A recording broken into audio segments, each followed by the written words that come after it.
चलिए अब हम लोगों को सेट थ्योरी के इस लेक्चर में कुछ सवाल को करना है और एक टॉपिक है कार्डिनल नंबर या कार्डिनलिटी या ऑर्डर ऑफ द सेट किसे कहा जाता है। तो the total numbers of elements in the set वो क्या कहलाता है, कार्डिनल नंबर या ऑर्डर ऑफ द सेट या कार्डिनलिटी ऑफ द सेट्स कहलाता है। यानी एक सेट्स में जितने डिस्टिंक्ट यानी डिफरेंट एलिमेंट्स होते हैं उनका टोटल नंबर क्या कहलाता है, कार्डिनलिटी या कार्डिनल नंबर या ऑर्डर ऑफ द सेट्स कहलाता है।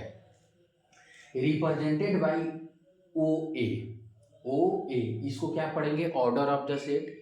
इसको क्या एन ए यानी number of elements in the set, या अगर यह मॉडुलस का साइन है लेकिन मॉडुलस जो है वो बेसिक मैथमेटिक्स वाला मॉडुलस नहीं है, यह सिंबल है। क्या है, सिंबल है। और इस सिंबल का मतलब होता है कि सेट ए में जितने भी एलिमेंट हैं उनका नंबर बताना है, यानी number of the elements present in the set ए। ठीक, अगला है कि ए एक सेट है, उसमें एलिमेंट कौन है, 1 2 3 और 4। कितने एलिमेंट है, 4। तो नंबर ऑफ द एलिमेंट कितना हो जाएगा, 4। नंबर ऑफ द एलिमेंट कितना हो जाएगा, 4। या अगर कोई पूछे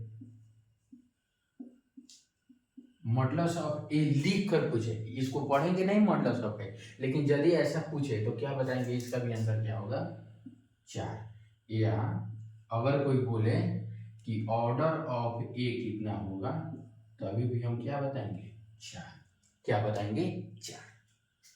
अगला सवाल है कि बी एक सेट है और बी में अल्फा जैसे एलिमेंट आ रहे हैं और अल्फा का जो प्रॉपर्टी क्या है कि अल्फा -15 से बड़ा या बराबर, 2 से छोटा या बराबर होना चाहिए और अल्फा एक होल नंबर होना चाहिए। तो होल नंबर की शुरुआत कहाँ से होती है, 0 से। 1 0 1 2 3 4 इन्फिनिटी।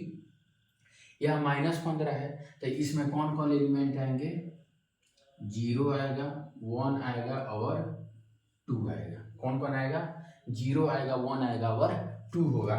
तो नंबर इसका कितना हो जाएगा, 3। यानी number of element in set B कितना हो जाएगा, 3। या अगर कोई पूछे order of B set B कितना हो जाएगा, 3। या अगर कोई ऐसे भी लिखे तो उसका भी आंसर क्या हो जाएगा, 3। अब हम लोग को सवाल करना है। सवाल नंबर मैच द फ्लोइंग वाला सवाल है और इसका कॉलम 1 ये है, कॉलम बी ये है। चलिए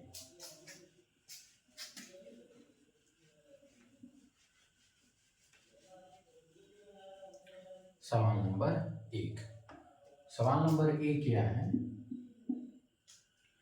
अल्फा एक सेट दिया गया है जिसमें अल्फा टाइप के एलिमेंट आ रहे हैं और 1 अल्फा का स्क्वायर 1 से बड़ा है और 4 से छोटा है और अल्फा एक पॉजिटिव इंटीजर है। पॉजिटिव इंटीजर कहने का मतलब 1 2 3 और 4 हो सकता है, 5 हो सकता है, 6 होता है, यानी नेचुरल नंबर है। तो वैसा नेचुरल नंबर जिसका स्क्वायर करने पर 1 और 4 के बीच में आता है, तो 1 का स्क्वायर करेंगे तो कितना आएगा, 1 आएगा। 2 का स्क्वायर करेंगे तो कितना आएगा, 4 आएगा। 2 का स्क्वायर करेंगे तो कितना आएगा, 4 आएगा। 3 का स्क्वायर करेंगे तो कितना आएगा, 9 आएगा। लेकिन यह 9 4 से बड़ा हो जा रहा है तो इस सेट में जो एलिमेंट आएंगे वो कौन कौन आएंगे, 1 और 2, 1 और 2। चलिए सेट बी बीटा टाइप के एलिमेंट आ रहा है और बीटा एक प्राइम नंबर है, prime factor of 50, prime factor of 50। तो 50 का प्राइम फैक्टर क्या होगा, 2 और 5, 2 और 5। जैसे प्राइम फैक्टर निकालते हैं ना, प्राइम फैक्टर तो ऐसे 2 25 तो फिर 5 फिर 5, तो कौन कौन नंबर आया, 2 2 2 5 और 5। प्राइम फैक्टर क्या आया, 2 5 और 5। लेकिन हम एक एलिमेंट को 2 बार नहीं लिख सकते हैं, सेम एलिमेंट को डबल टाइम्स नहीं लिख सकते हैं, तो इसका आंसर क्या आ जाएगा, 2 और 5, 2 और 5। चलिए अब सवाल नंबर, अब सेट सी। सेट सी में गामा टाइप के एलिमेंट आएंगे और gamma is a even prime number. Even prime number क्या होता है? 2 होता है। 2 2 is only even prime number. 2 ही एक एकलौता इवन प्राइम नंबर है। कौन आएगा? 2। ठीक है, अब चलिए मैच करते हैं। सी का मैचिंग किससे होगा? आर से। सी का मैचिंग किससे होगा? आर से। बी 2 और 5, 2 और 5 किस में है? पी में। तो बी का मैचिंग किससे होगा? पी से। चलिए ए में 1 और 2 आया, 1 और 2 कितना? तो ए का मैचिंग किससे होगा? क्यू से। किससे होगा? क्यू से। अब समान नंबर कन्वर्ट द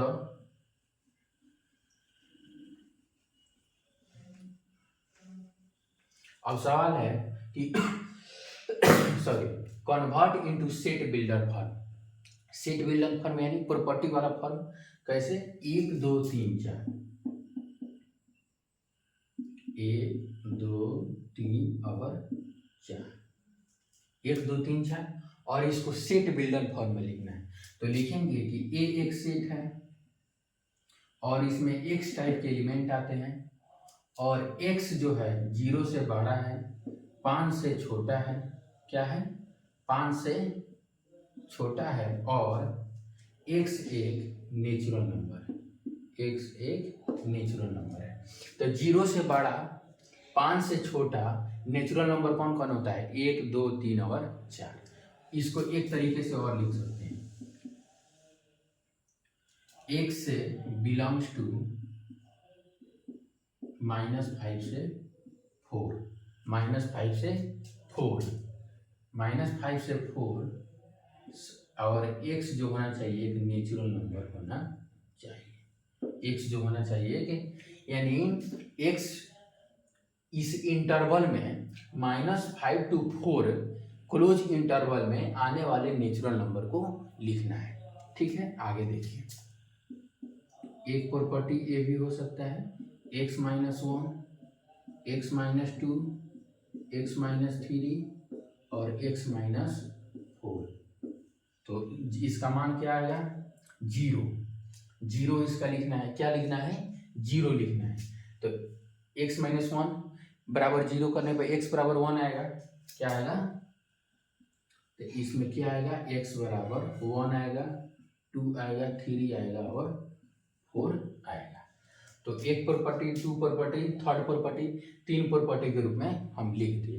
इसका मतलब होता है कि सेट बिल्डर फॉर्म में एक ही सेट का सेट बिल्डर फॉर्म एक से अधिक हो सकता है, 2 हो सकता है, 3 हो सकता है। यानी एक ही सेट को अलग अलग सेट बिल्डर फॉर्म के रूप में लिखा जा सकता है।